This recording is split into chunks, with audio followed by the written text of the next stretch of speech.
का आधार। गर्भाधान के बाद में भी जो पुंसवन से मनत्वन जात कर्म नामकरण निष्क्रमण अन्न प्राशन चूड़ा कर्म कर्ण वेद वेदारंभ यज्ञोपवीत आदि जो संस्कार होते हैं, उन सबसे ज्यादा जिस बात का प्रभाव पड़ता है वह है बीज। इसलिए बीज को हमें सुधारना होगा। अब एक और खास बात बताता हूं। बोले बाबा जी, यदि तेरी सलाह के अनुसार काम किया तो 70-80% तो बच्चे फिर कवारे रहेंगे, मिलेगा ही नहीं कोई लड़का कोई लड़की ऐसी जिसको खुद को बीमारी ना हो और जिसके माँ बाप को बीमारी ना हो, जिसके दादा दादी को नाना नानी को बीमारी ना हो। यदि ये 3 पीढ़ियों की तलाश बाबा शुरू कर दी ना, तो फिर तो भजन ही करेंगे बैठ करके, ब्याह और ही कोई करेगा। फिर तो सबको पतंजलि योग पीठ में आना पड़ेगा, बाबा के साथ में अब भजन करने पड़ेंगे। नहीं मेरे भाई, ढूंढने से आपको मिल जाएंगे ऐसी संतानें, और खास करके गांव में तो ऐसे बच्चे मिल ही जाएंगे। और इसमें भी आप प्रायोरिटी पर रखें। चलो ब्लड प्रेशर वालों को करवा देना शादी, जिनके माँ बाप को, जिनके दादा दादी को, नाना नानी को ब्लड प्रेशर हो तो उनकी शादी करा देना, क्योंकि ब्लड प्रेशर तो मैं जेनेटिक भी ठीक कर देता हूं। 2 बातें खास बता रहा हूं। कुछ बीमारियां वंश परंपरा से आने वाली ठीक होने की ज्यादा संभावना है, जिसके ऊपर मैं काम कर चुका हूं। उतना तो पहले बता देता हूं कि उतना हो तो भयभीत नहीं होना, लेकिन एक शर्त रख लेना कि शादी तो करवा रहे हैं बच्चों तुम्हारी, लेकिन तुम देख लो तुम्हारे माँ को, तुम्हारी बाप को ब्लड प्रेशर है, शुगर है। शुगर के बारे में अभी मैं पूरी तरह से कॉन्फिडेंट नहीं हूं, ब्लड प्रेशर के बारे में पूरी तरह से कॉन्फिडेंट हूं कि जेनेटिक भी होता है तो ठीक हो जाती है ये समस्या। ब्लड प्रेशर जेनेटिक होता है तो ठीक हो जाता है, सोराइसिस जेनेटिक भी होता है तो ठीक हो जाता है, हार्ट की प्रॉब्लम भी जेनेटिक है तो आप उसको भी मिटा सकेंगे। लेकिन HIV वालों को तो आप करवाते ही नहीं, इसलिए उसके बारे में तो मैं आपको सलाह भी नहीं दूंगा। आप खुद ही नहीं करवाते उनकी तो शादी, क्योंकि आपको पता है ये तो पैदा होते ही होगी, वो तुरंत हो जाती है ना। तो और कुछ चीजें देर से होती है ना, उनके साथ तुम वहां समझौता कर लेते हो। जिस तरह से पैदा होते ही यदि माँ बाप को HIV था, बच्चे को HIV होने ही वाला है, ऐसे ही थोड़े दिनों के बाद ही यदि माँ बाप को कैंसर है तो वक्त लगेगा। जैसे माँ को कैंसर हुआ बच्चा पैदा होने के 15-20 साल बाद, माँ को कैंसर हुआ 30 साल में, 40 साल में, 40 वर्ष की उम्र में, 45-50 वर्ष की उम्र में माता पिता को कैंसर हुआ, पता लगा, तो बेटी को हो सकता है वो 40-45 ना पकड़े, उसको 30 ही साल में हो जाए। लेकिन मैंने कुछ रोगी मेरे पास ऐसे आए हैं जिनका मैंने जेनेटिक कैंसर भी ठीक किया है। पहली बात, बीमार दादा दादी नाना नानी हैं, माता पिता हैं, जिन बच्चों को आप दुल्हन बनाने जा रहे हो, तो उनके माँ बाप, उनके फिर आगे दादा दादी नाना नानी, दोनों वंश की परंपराओं की इंक्वायरी करना। हाँ, दोनों की जब आप गोत्रों की इंक्वायरी कर सकते हो तो बीमारियों की इंक्वायरी क्यों नहीं कर सकते? आप उनसे पूछिए। अरे पूछ लो ना, क्या दिक्कत हो रही है? आप जब ये पूछ सकते हो तेरे पास कितना बैंक बैलेंस है, तुम्हारी कितनी जमीन है, जब तुम सारी चीजों की इंक्वायरी कर सकते हो तो तुम बीमारियों की इंक्वायरी क्यों नहीं कर सकते? और जो तुम्हारा कल को दामाद बनने वाला है, कल को जो तुम्हारे घर का जो मालिक बनने वाला है, जो तुम्हारे घर में मालिकिन बनने वाली है, अरे उनके माँ बाप, दुल्हा दुल्हन के माँ बाप यदि झूठ बोलेंगे, उनकी बीमारियों के बारे में उन्हीं से पूछ लो, क्या दिक्कत हो रही है इसमें? और यदि बीमार हैं, आप कहेंगे बाबा जी ये तो आपने नया मोर्चा खोल दिया। बहुत लोगों के मन में उथल पुथल हो रही होगी कि बाबा ने एक नई बात बता दी। पहले से बच्चे, लड़का लड़की एक दूसरे के रिश्ते ढूंढने में बड़ी प्रॉब्लम आ रही थी। अब लेकिन मैं आपको जो बता रहा हूं आप कल को अनुभव करोगे, क्योंकि ये सारा जो घटनाक्रम बीमारियों का जुड़ा है पिछले 30-40 वर्षों का परिणाम है। 30-40 वर्षों में ही ये बीमारियां आई हैं, ब्लड प्रेशर की, शुगर की, हार्ट की और कैंसर आदि की ज्यादा रूप में। इससे पहले बीमारियां कोई ढूंढने से मिला करती थी, और अब जो ब्लड प्रेशर से पीड़ित ना हो, जो मधुमेह से पीड़ित ना हो, हृदय रोग से पीड़ित ना हो, कैंसर से पीड़ित ना हो, अस्थमा से पीड़ित ना हो, किडनी के रोग से पीड़ित ना हो, लिवर के रोग से पीड़ित ना हो, ये ढूंढने पड़ते। पहले ढूंढने से बीमार मिला करते थे, आज ढूंढने से स्वस्थ व्यक्ति मिलते हैं। लेकिन इससे आगे की और बात बताता हूं। माता पिता जो नवविवाहित युवक और युवतियां हैं, उनके दोनों में से किसी भी तरफ से किसी के भी माँ बाप को कोई भी बीमारी है, अब वो अपने जीन्स में से उस बीमारी को खत्म करना चाहते हैं, जिससे कि आपके होने वाली संतान को वो बीमारी ना हो। और मैं माँ बाप से भी कहना चाहता हूं, यदि आपको तो पता है कि मेरे बेटे को क्या बीमारी हो सकती है, क्योंकि आपको जो बीमारी है बस आप सोच लेना कि ये बीमारी बच्चे को जाने वाली है। चाहे वो बीमारी आपको शादी के बाद हुई हो, चाहे वो बीमारी बच्चा पैदा होने के बाद हुई हो, तो बस इतना ही अंतर होगा। आपके बच्चे को भी, जिस आपको यदि 30 साल में वो बीमारी का पता लगा, 40 साल में पता लगा, बच्चे को 10 साल पहले पता लग जाएगा होने वाली है वो बीमारी। तो क्या करें? अब जब बच्चों की शादी हो जाए तो दोनों को बैठाइए और उनको प्रेम से समझाइए कि बाबा ने बेटा एक बात बताई है, तुमने शायद जवानी के नशे में बाबा की बात ना सुनी हो, लेकिन बाबा अंधविश्वास की बात नहीं कर रहा था। स्वामी रामदेव एक बात बता रहे थे, बेटा जरा ध्यान से सुन लो। देखो, यदि बाप को या मां को बीमारी है तो अपनी बेटी से कह दे और अपने बेटे से कह दे कि बेटा देखो, हमें ब्लड प्रेशर है, हमें शुगर है, हमें अस्थमा है, हमें आर्थराइटिस है, हमें कैंसर है। बेटा तुम बच्चा पैदा करने से पहले 1 साल तक पहले प्राणायाम कर लेना, और पहले से अपने बच्चों को आप घर में कराना शुरू करवा दो। तब आप इतना कर सकते हो, कोई आपकी इंक्वायरी करे तो आप ये बता देना, भाई बीमारी तो है हमारे घर में ब्लड प्रेशर की, शुगर की, हार्ट की, कैंसर की, परंतु हम बाबा का प्राणायाम करते हैं। मैं इसलिए नहीं कह रहा हूं कि आप मेरे अनुयायी बने, आप योग के अनुयायी बने, मुझे आपसे कोई मतलब नहीं है, ना मुझे आपको कोई कंठी पहनानी और न आपको कोई चेला चेली बनाना है, और ना आपसे मुझे कोई गुरुदक्षिणा लेने की, ब्याह होने से पहले मुझे कोई यहाँ गुरुदक्षिणा चढ़ा करके जाना। मुझे आपका रत्ती भर 1% कोई स्वार्थ नहीं है, लेकिन मैं चाहता हूं कि इस धरती पर, इस मां भारती की गोद में वो बच्चे पैदा हों जो इस देश को आगे बढ़ा सके, वो बच्चे पैदा हों जो वंश परंपरा में बीमारियां लेकर के ना आए, विरासत में संस्कार तो लेकर के आए, विकार लेकर के ना आए। मैं इसलिए इस बात को कहता हूं, ये मेरा स्वार्थ है, ये मेरी पीड़ा है, ये मेरा दर्द है, ये मेरी वेदना है, ये मेरी याचना है आपसे। पहली बात, शादी से पहले ही बच्चों को कह देना, बच्चों देखो हम तो बीमार हो चुके, उसको भुगत रहे हैं, अब तुम उसको ना भोगो और तुमसे होने वाले आगे संतान इस बात को ना भोगें, इसलिए बच्चों प्राणायाम करना शुरू कर दो। नहीं तो आज जिस मर्ज से मैं पीड़ित हूं और कर्जदार हो गया हूं, बेटा कल को तुम भी उसी मर्ज से पीड़ित होगे और बीमार होगे, और तुम ही नहीं, तुमसे होने वाली संतान उससे और ज्यादा पीड़ित होगी। तुम 7 पीढ़ियों के लिए सामान इकट्ठा करके जाते हो ना, बैंक बैलेंस कराते हो ना, अपने देश में भी यदि पैसा नहीं समाता तो स्विस बैंक में भी जमा कराते हो तुम। अरे 7 पीढ़ियों के लिए संपत्ति देने वाले लोगों, यदि तुमने अपने बच्चों को संस्कार नहीं दिए, यदि तुमने अपने बच्चों को विरासत में बीमारियां दी, वो सारी संपत्ति उनके लिए व्यर्थ हो जाएगी। क्या भोगेगा वो संपत्ति? जो बच्चा आपका पोता पैदा हो रहा है घर में, वो कैंसर का बीमार होगा, वो करोड़ों अरबों जो तुमने स्विस बैंक में जमा कराए, क्या उनसे फैक्ट्री लगाएगा, व्यापार करेगा उनसे, महल बनाएगा उनका? अरे उन महलों में रहेगा कौन?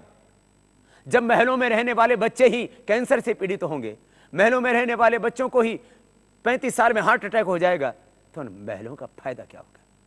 इसलिए सुनो जरा ध्यान से, मैं तुम्हें डरा नहीं रहा हूं, लेकिन जिंदगी की हकीकत बता रहा हूं, और ये जो मैं आज बात कह रहा हूं, ये दुनिया का एक दस्तावेज होगी, और तुम नहीं मानोगे कि तो आज आने वाली पीढ़ियां तुम्हें कोसेंगी कि बाबा ने पहले समझाया था, पहले बताया था, मेरे मां बाप ने ऐसा क्यों नहीं किया।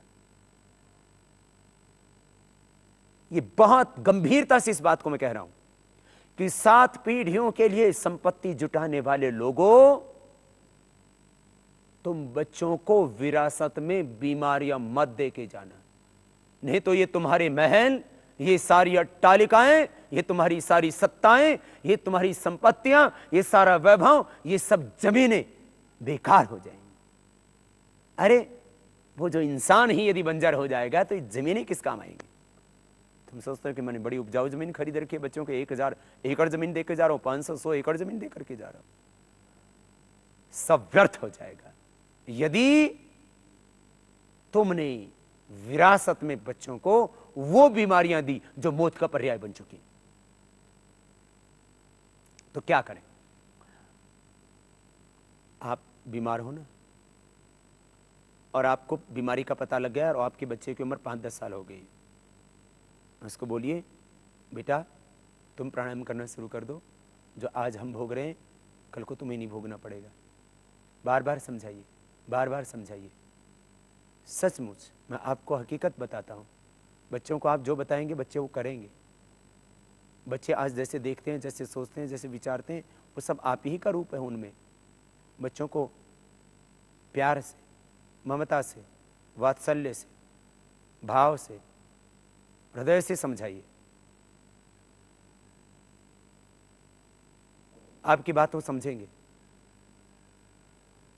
उनको कहिए अभी से वो प्राणायाम करना शुरू कर दे, शादी से पहले उनको प्राणायाम करवाइए। तो पहली बात, शादी की उम्र होने तक वो बीमार नहीं होंगे। नहीं तो आप देखते हो ना, बेटी ने अभी गर्भधारण ही किया, उसको ब्लड प्रेशर हो गया। अब प्रेग्नेंट लेडीज, मैं पहले माँ की बात कर रहा हूं, फिर मैं पिता की बात करूंगा, पहले मैं दुल्हन की बात कर रहा हूं, फिर दुल्हा की बात करूंगा। बेटी अभी गर्भवती हुई है, माँ बाप को चिंता सता रही है, पैदा होने वाली संतान की कहीं गर्भ में मौत ना हो जाए, क्योंकि बेटी को गर्भ के वक्त बीपी हो गया है, बेटी को गर्भ के वक्त थायराइड की प्रॉब्लम है, और वो बीपी की दवाई खा नहीं सकती, थायराइड की दवाई खा नहीं सकती। क्या होगा? सुनो मेरे भाई,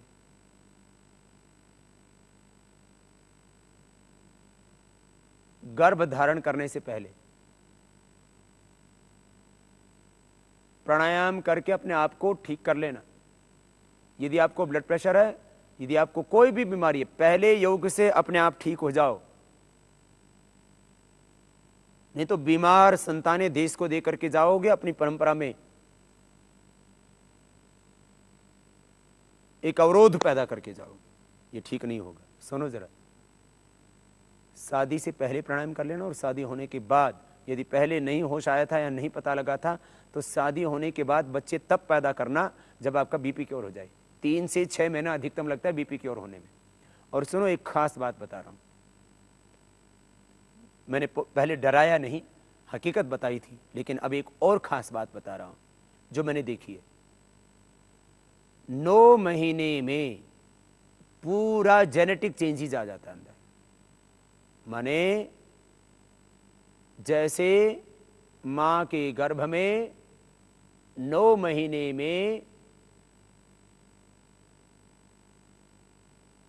संतान का निर्माण होता है,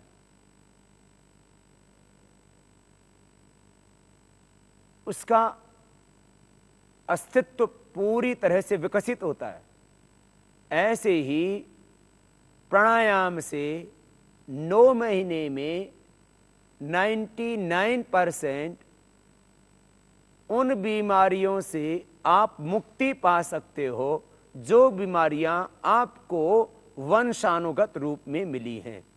ये बीमार होने से पहले ही यदि करते हो तो। बीमार होने के बाद में यदि करते हो तो डायबिटीज के बारे में अभी पूरी तरह से मैं कंफर्म नहीं हूं, डायबिटीज कंट्रोल होती है ये तो कंफर्म है, लेकिन ब्लड प्रेशर, हार्ट की problem, arthritis, asthma, psoriasis, eczema और बहुत सी बीमारियां, डिप्रेशन, माइग्रेन पेन, एपिलेप्सी, इन तमाम बीमारियों से आप 9 महीना प्राणायाम करके बच सकते हो। जैसे बहुत सी बीमारियों से बचाने के लिए टीकाकरण करवाया जाता है, पोलियो आदि के ड्रॉप्स पिलवाए जाते हैं, ऐसे मैं आपको कह रहा हूं, शादी होने के बाद पति पत्नी दोनों कम से कम 9 महीने प्राणायाम करें। 9 महीने के बाद फिर 9 महीना जिस मां को गर्भ धारण करना है, जिस बहन बेटी को गर्भ धारण करना है, वो फिर मां बनने के लिए सोचे, उससे पहले नहीं। नहीं तो प्रेगनेंसी होने के बाद, गर्भ ठहरने के बाद आपके हाथ में बात नहीं रहेगी और एक बहुत गलत शुरुआत होगी। दूसरी बात,